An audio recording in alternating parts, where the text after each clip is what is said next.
Je vous propose à travers cette capsule d'évoquer la notion de biodiversité, qui est le résultat et l'étape de l'évolution. Alors qu'est-ce que la biodiversité? Si on prend le terme et qu'on le scinde en deux parties, nous avons d'un côté la diversité et de l'autre bio. Donc le terme bio signifie le vivant, donc il s'agira de la diversité du vivant. Nous allons voir que cette biodiversité peut être étudiée sur trois niveaux ou trois échelles. Ce que je vous propose, c'est, à travers les exemples que je vais vous évoquer, de compléter ce schéma, donc sous forme de carte mentale, qui représente au centre la biodiversité. Vous allez pouvoir en noter une définition que j'ai redonnée tout à l'heure. Et vous aurez ici les trois niveaux de la biodiversité avec une petite définition pour vous aider à trouver le terme, et également des photos, bon, qui ne sont pas très grosses, mais qui viennent des documents que je vais vous présenter par la suite, des exemples sur lesquels je vais m'appuyer pour présenter ces trois niveaux de la biodiversité. Alors, je vous propose simplement de partir sur deux exemples différents, ce qu'on appelle des exemples d'écosystèmes. Donc, un écosystème, c'est un ensemble, un milieu particulier dans lequel on va avoir toutes les caractéristiques physico-chimiques du milieu, la température, la luminosité, l'humidité, etc. Et tous les êtres vivants qui peuplent ce milieu. Donc, on appelle ça un écosystème. Alors, je vais prendre deux écosystèmes très différents que vous connaissez peut-être. Le premier, ce sera un écosystème lac et le deuxième, un écosystème forêt. Et je vais aller en France dans deux endroits particuliers. Alors, le premier exemple que je vous propose, c'est l'exemple du lac du Salagou. Vous connaissez peut-être, c'est un endroit relativement touristique. Le lac du Salagou se trouve dans le département de l'Hérault, un petit peu au nord-ouest de Montpellier. Et donc voilà la vision globale qu'on peut avoir au bord du lac. Donc nous sommes dans une région donc méditerranéenne avec un climat méditerranéen qui est relativement doux, sec, voire aride en été. Donc les êtres vivants qui vont peupler ce milieu vont être adaptés justement à cet environnement particulier. Alors je vous propose de passer en revue quelques exemples d'êtres vivants qui peuplent le milieu, sachant bien entendu que je ne vais pas faire l'inventaire total, ce n'est rien exhaustif, il y aura bien d'autres êtres vivants que je ne vais pas forcément évoquer ici. Alors, au bord du lac, à certains endroits, on peut trouver des roseaux, par exemple. Nous avons également des vipères d'eau. Nous pouvons trouver également des homards d'eau douce, des moules d'eau douce. Et pour les pêcheurs, vous reconnaissez tous ce poisson, il s'agit de carpes. Nous avons également à la surface du lac, à beaucoup d'endroits, des poules d'eau. Alors aux abords du lac, on trouve également, par exemple ici, alors ce n'est pas des jonquilles comme certains pourraient le penser, ce sont des iris jaunes. La jonquille n'est pas du tout adaptée à ce milieu très sec, les jonquilles poussent dans des lieux beaucoup plus humides. Nous avons également des scorpions. Autour du lac, nous trouvons également alors des végétaux qui sont adaptés justement à ce milieu relativement sec, voire aride en été. Alors nous avons par exemple des cactus, nous avons ici des chardons. Vous reconnaissez ici en bas une orchidée. Alors les orchidées, ce sont des plantes que l'on peut trouver également dans les Vosges, mais qui n'ont pas la même forme, ce sont des espèces différentes. Alors ici, je ne sais pas si vous reconnaissez cet animal, il n'y en a qu'un.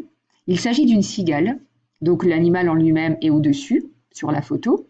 Et ce qu'il y a en dessous, c'est ce qu'on appelle l'exuvie, c'est-à-dire que les cigales, pour grandir, en fait, elles vont grandir par étapes, elles sortent régulièrement, elles muent, c'est-à-dire qu'elles forment une sorte de... Leur peau, en fait, ne permet pas leur carapace ne leur permet pas de grandir. Donc, en fait, pour pouvoir évoluer, pour pouvoir grandir, elles vont devoir se débarrasser de cette espèce de carapace qui est faite, ce qu'on appelle la cuticule. Et donc, elles vont de temps en temps muer, c'est-à-dire se débarrasser de leur ancienne peau. Donc ici, vous avez la mue qui se trouve en dessous. Et là, vous voyez sur une photo la cigale qui est en train de sortir justement de son ancienne peau, de son ancienne cuticule. Vous avez également bien sûr des araignées, alors il y en a de différentes catégories, et vous avez également ici un animal que vous connaissez peut-être, vous l'avez peut-être déjà vu, on en trouve pas mal dans le sud de la France, il s'agit d'une menthe religieuse. Alors ce lac est une région, ici on a mis des photos différentes, c'est une région très touristique où on peut pratiquer l'équitation. C'est une sorte de petite station balnéaire. On pratique également le kitesurf, le VTT.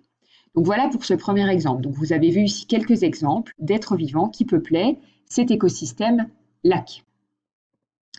Ce que je vous propose, c'est de prendre un autre exemple qui est donc la forêt vosgienne. Alors, vous connaissez sans doute bien la forêt vosgienne puisque nous habitons dans les Vosges, donc qui se situe dans le nord-est de la France. Et nous allons voir que dans la forêt vosgienne, cet écosystème est très différent de l'écosystème lac au niveau du Salagou. Puisque dans les Vosges, on se trouve dans un climat plutôt montagnard, qui est semi-continental, donc qui est plutôt humide, frais, voire froid en hiver, qui peut être très chaud en été. Donc c'est pas du tout le même climat qu'au niveau du lac du Salagou. Alors, que découvrons-nous dans notre forêt vosgienne? Donc vous reconnaissez ici sans doute sur cette photo des arbres que vous connaissez tous. Il s'agit de hêtres. Et puis on va trouver donc de la même façon des êtres vivants différents. Alors comme tout à l'heure, je ne fais une petite présentation de quelques exemples d'êtres vivants qui vont peupler ce milieu. Alors ici, vous connaissez sans doute, vous en avez sans doute déjà vu, il s'agit de digitales.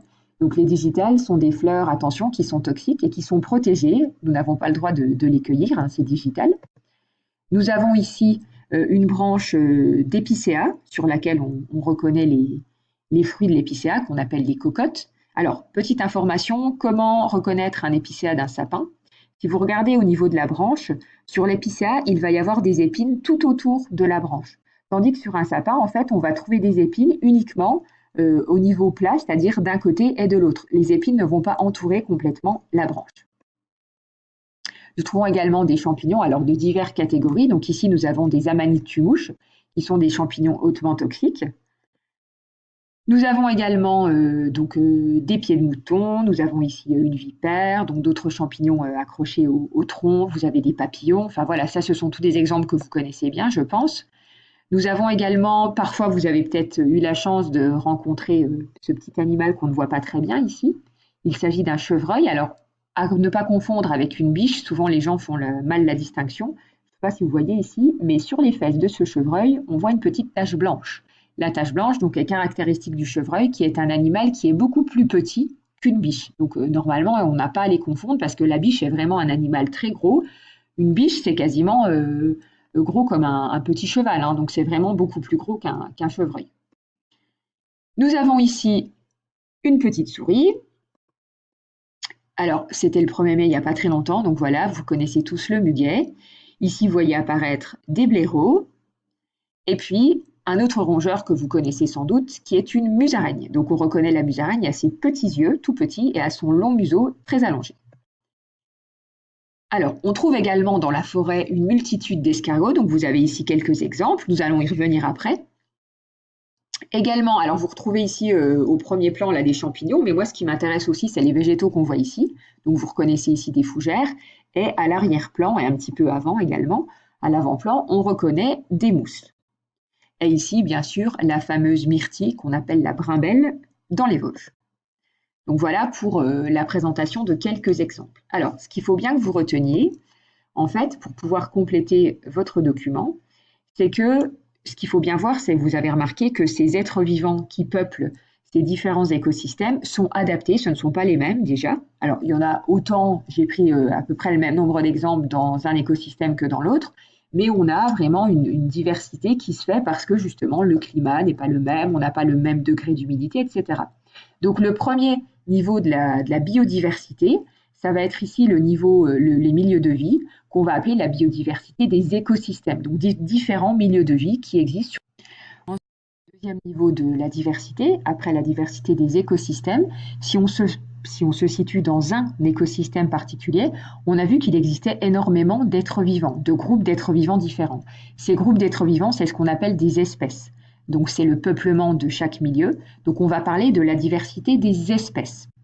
Et au sein même des espèces, on peut prendre une espèce en particulier pour voir le troisième niveau de la diversité. Et je vous propose de prendre l'exemple que nous avons évoqué dans le cas de la forêt vosgienne, l'exemple des escargots. Alors, si on observe les escargots, que je vous ai déjà présentés tout à l'heure sur une photo, donc j'avais présenté quelques exemples, si je vous demande de me dire si, selon vous, ils appartiennent ou non à la même espèce, vous allez sans doute me dire, bah non, c'est pas la même espèce. Pourquoi? Bah parce qu'ils ne se ressemblent pas du tout. Effectivement, la couleur de la coquille, l'ornementation sont différentes. Or, il s'agit en fait de la même espèce. Donc, au sein d'une même espèce, vous le savez, si on prend l'exemple de l'être humain, puisque l'être humain, voilà, c'est souvent un exemple qu'on prend également, tous les êtres humains ne se ressemblent pas. Et pourtant, nous appartenons tous à l'espèce humaine. Donc, ça veut dire qu'au sein d'une même espèce, il existe de grandes variations en fait des individus.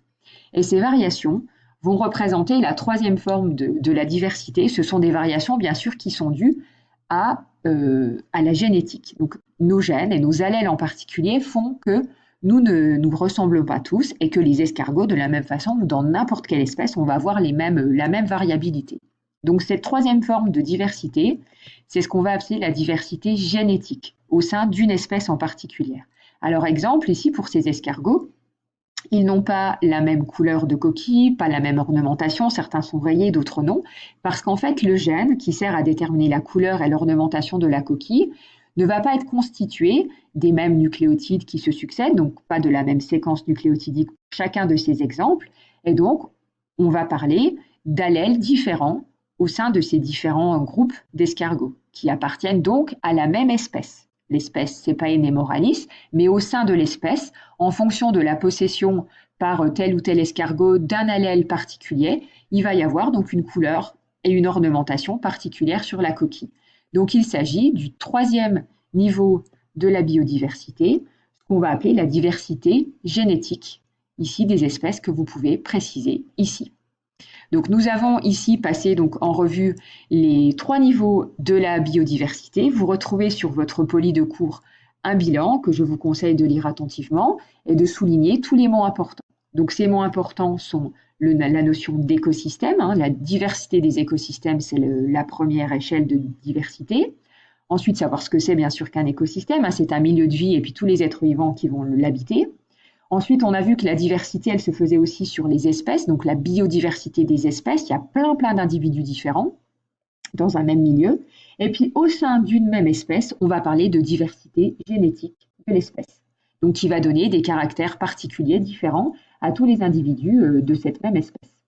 Alors bien sûr, cette biodiversité, vous l'avez vu au collège, elle se modifie au cours du temps. La biodiversité, ce n'est qu'une étape particulière à un moment donné. Elle a été différente il y a des millions d'années, elle sera différente dans quelques centaines, voire milliers, voire millions d'années.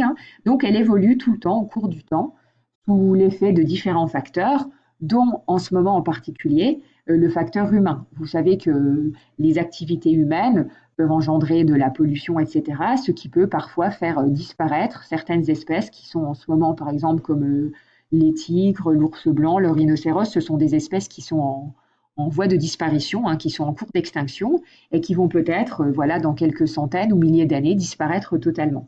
Donc l'homme est bien sûr un impact très important dans la biodiversité, mais il n'y a pas que ça, évidemment, il y a tous les aléas climatiques, etc., qui ne sont pas forcément en lien avec l'activité humaine.